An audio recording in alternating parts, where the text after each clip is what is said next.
पुण्यासारख्या शहरात शिक्षणासाठी येणं माझ्यासाठी स्वप्नवत होतं.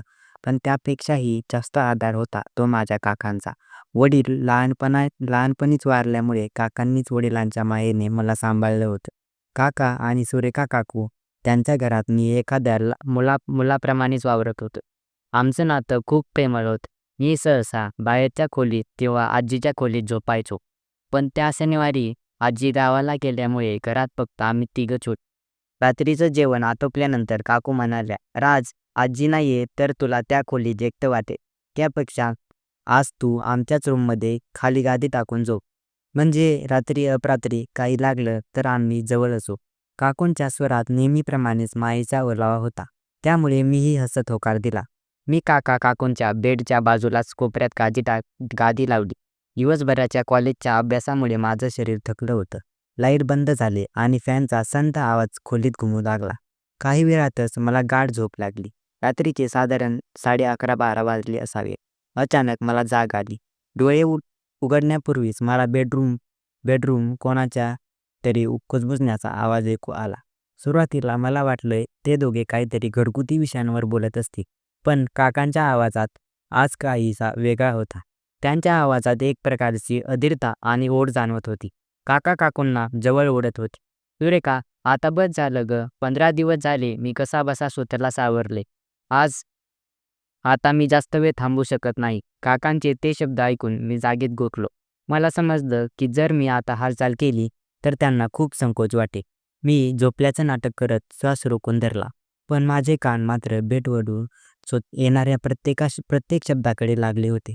काकू दबक्या पण स्पष्ट आवाजात म्हणाल्या, "काय हो तुमचं? जरा तरी भानावर या. शेजारी राज झोपलाय हे विसरलात का? त्याला जाग आली तर किती मोठा अनर्थ होईल याचा विचार तुम्ही केलाय का?" काकूंच्या आवाजात भीती स्पष्ट दिसत होती. पण काका आज काहीही ऐकण्याच्या मनस्थितीत नव्हते. ते काहीसे वैतागून म्हणाले, "अगं, तो तरुण मुलगा आहे. एकदा झोपला की त्याला कशाची शुद्ध नसते. आणि किती दिवस झाले मी हे सगळं सोसायचं. 15 दिवसांचा माझा तो उपवास होता. मला आता अजिबात दम निघत नाही." काकांचे ते 15 दिवसांचा उपवास हे शब्द ऐकून मला धक्काच बसला.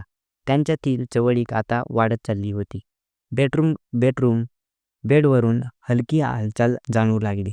काकूंचा प्रतिकार आता हळूहळू मऊ पडला होता. काका कदाचित त्यांच्या खूप जवळ गेले असावेत. कारण काकूंचा एक हलकासा शिरस्काराचा आवाज माझ्या कानावर पडला. काकू पुन्हा मंद आवाजात म्हणाल्या, "अहो, पण काही झालं आणि त्याला समजलं तर मी उद्या त्याच्यासमोर कशी जाणार? मला किती लाज वाटेल."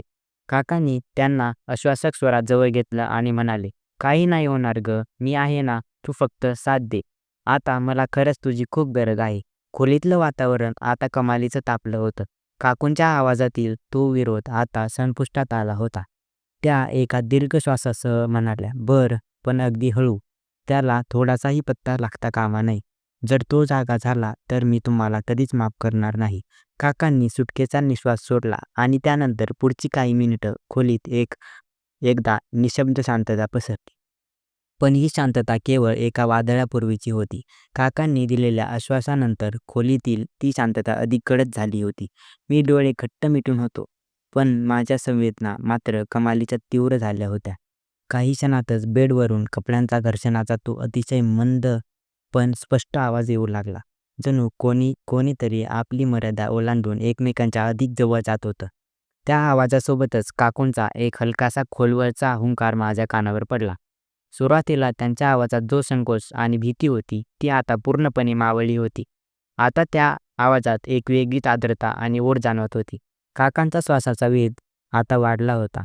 त्यांच्या उष्ण श्वासांचे आवाज रात्रीच्या त्या शांततेच्या एखाद्या लयीप्रमाणे घुमत होते. मला आता खूप अस्वस्थ वाटू लागलं होतं. खरं तर मला लघवीला जायचं होतं. पण त्या क्षणी उठणं म्हणजे त्यांच्या त्या अत्यंत खाजगी जगात वादळ निर्माण करण्यासारखं होतं. त्यामुळे मी स्वतःला गादीवरच अक्षरशः खिळवून ठेवलं होतं. हळूहळू खोलीत बांगड्यांचा किलकिल असा आवाज, नाजूक आवाज येऊ लागले. काकूंच्या हातातील त्या बांगड्या एकमेकांवर आदळत होत्या. त्यातून एक वेगळीच धून निर्माण होत होती. बेडची हालचाल आता वाढली होती. काकांचा तो 15 दिवसांचा उपवास आज ते एखाद्या तहानलेल्या प्रवाशाप्रमाणे सोडत होते. त्यांचा श्वास इतका जोरात चालला होता की जणू ते एखादी मोठी शर्यत पूर्ण करत होते. काकू ज्या सुरुवातीला विरोध करत होत्या, आता त्या काकांच्या प्रत्येक हालचालीचा तितकाच उत्कृष्ट प्रतिसाद देत होत्या. त्यांना त्यांच्या बांगड्यांचा तो वेगवान आवाज आणि काकांचा तो वाढलेला श्वास हे सगळं माझ्यासाठी पूर्णपणे नवीन होतं, धक्कादायक होतं. काकांच्या त्या उत्साहाच्या भरात कदाचित विसरले होते की मीही जवळ झोपलो आहे. त्यांचा आवाज थोडा वाढला. जसं काकूंनी सावध होत दबक्या आवाजात त्यांना ताटवलं, "अहो, हळू, रात जागा होई." पण काकांच्या स्वतःवरचा ताबा आता सुटत चालला होता. शेवटी आपला आवाज बाहेर जाऊ नये आणि माझी झोप मोडू नये म्हणून काकूंनी स्वतःच काकांचा आवाज दबण्याचा प्रयत्न केला. खोलीत आता फक्त त्यांच्या श्वासांचे आणि शरीरांच्या हालचालींचे लयबद्ध आवाज घुमत होते. तो काळ माझ्यासाठी एखाद्या युगासारखा वाटत होता. पुढच्या काही मिनिटात तो वेग, तो श्वास आणि ती ओढ एका टोकाला पोहोचले. खोलीतील ते भावनिक वादळ आता हळूहळू शमल्यासारखं वाटू लागलं. काही वेगवान हालचालीनंतर अचानक सगळं शांत झालं. पुन्हा एकदा फक्त फॅनचा तोच संथ आवाज आणि दोघांच्याही दीर्घ श्वासांचे आवाज उरले. काही क्षण कोणीच काही बोललं नाही. दोघंही कदाचित त्या तृप्ततेच्या क्षणात हरवून गेले होते. थोड्या वेळाने बेडरूमवरून पुन्हा चादर ओढण्याचा आवाज आला. काकूंनी एक खूप मोठा उसासा सोडला, ज्यात कमालीचं समाधान आणि एक प्रकारची सुटका होती. काकांचा तो घोगरा आवाज आणि त्यात अतिशय शांत आणि प्रसन्न ऐकू आला. ते काकूंना जवळ ओढत हळूच म्हणाले, "सुरेखा, आता कुठे जीवात जीव आलाय ग. मनासारखं सगळं दडपण गेल्यासारखं वाटतंय." खूप दिवसांची तळमळ होती आज शांत झाली. काकू त्यावर काही बोलल्या नाही, पण कदाचित त्यांनी संमतीचे काकांच्या खांद्यावर डोकं ठेवलं असावं. त्या फक्त इतकंच म्हणाल्या, "वेडे आहात का तुम्ही? पण पण आता शांत झोपा आणि उद्या राजला काही संशय येणार नाही याची काळजी घ्या." त्यानंतर काही वेळातच त्यांच्या शांत घोरण्याचे आवाज ऐकू लागले. ते दोघंही आता गाढ झोपले होते, पण मी मात्र त्या गादीवरून डोळे उघडून छाताडाकडे बघत तसाच पडून होतो. माझ्या मनात विचारांचं काहूर माजलं होतं. ज्या काका-काकूंना मी आवाजावर फक्त एक आदर्श जोडपं म्हणून पाहिलं होतं, त्यांचं हे उत्कट रूप पाहून माझं त्यांच्याबद्दल आकलनच बदलून गेलं होतं. मला कळून चुकलं होतं की घराच्या मोठ्या माणसांच्या आयुष्यातही एक असं खाजगी विश्व असतं, जिथे ते सर्व नाती बाजूला ठेवून केवळ एकमेकांच्या सोबती असतात.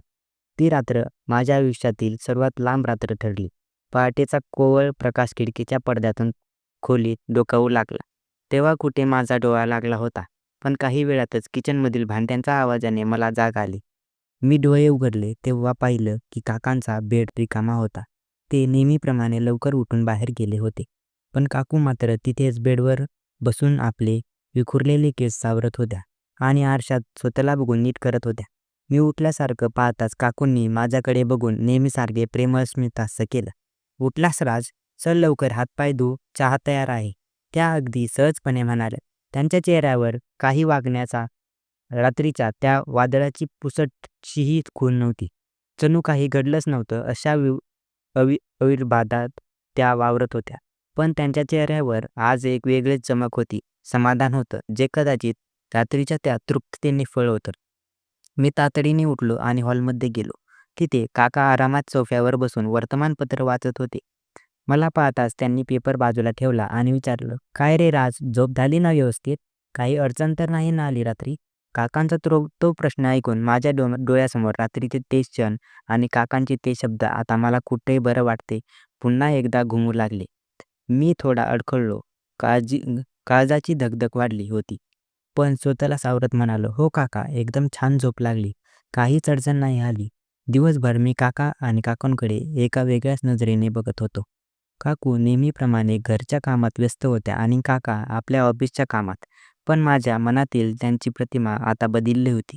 आजवर मला ते फक्त माझे पालक वाटायचे. पण आता मला त्यांच्यातील माणूस दिसू लागला होता. माणूस बाहेरून कितीही साधा, गंभीर किंवा शिस्तप्रिय दिसत असला तरी त्यांच्या आयुष्यात एक अत्यंत खाजगी कोपरा असतो. त्या रात्री काकांनी व्यक्त केलेली ती ओढ आणि काकूंनी दिलेली ती साथ हे केवळ शारीरिक नव्हतं, तर ते त्या दोघांमधलं अतूट नातं प्रेम होतं. त्यांच्या त्या खाजगी क्षणांनी मला हे शिकवलं की नात्यात फक्त जबाबदारी नसते, तर ओढ आणि समर्पण तितकंच महत्त्वाचं असतं. संध्याकाळी आजी गावाहून परत येणार होती. मी पुन्हा माझी गादी आजीच्या रूममध्ये हलवली. रात्री झोपताना मला पुन्हा एकदा भिंतीच्या पलीकडून काका-काकूंच्या खोलीतून हलकी आवाजाचे सुस्कारे आणि वागण्याचा तो ओळखीचा आवाज ऐकू आला. पण यावेळी मी अस्वस्थ झालो नाही. मी शांतपणे माझे हेडफोन्स लावले, गाणी लावली आणि स्वतःला त्यांच्या त्या खाजगी विषयापासून दूर केलं. त्या रात्रीने मला एक मोठा धडा दिला होता. मोठे लोकही शेवटी माणसंच असतात. त्यांचीही भावना, गरजा आणि स्वतःचं एक जग असतं. काका-काकूंबद्दल माझा आदर आता कमी झाला नव्हता, तर तो अधिक प्रगल्भ झाला होता. त्यांनी मला त्यांच्या त्या गुप्त जगात नकळत का होईना, पण सामील करून घेतलं होतं. ती रात्र माझ्या कायम लक्षात राहील. पण ती एक गुपित म्हणून कायमची स्वतःच्या मनात जपून ठेवली होती.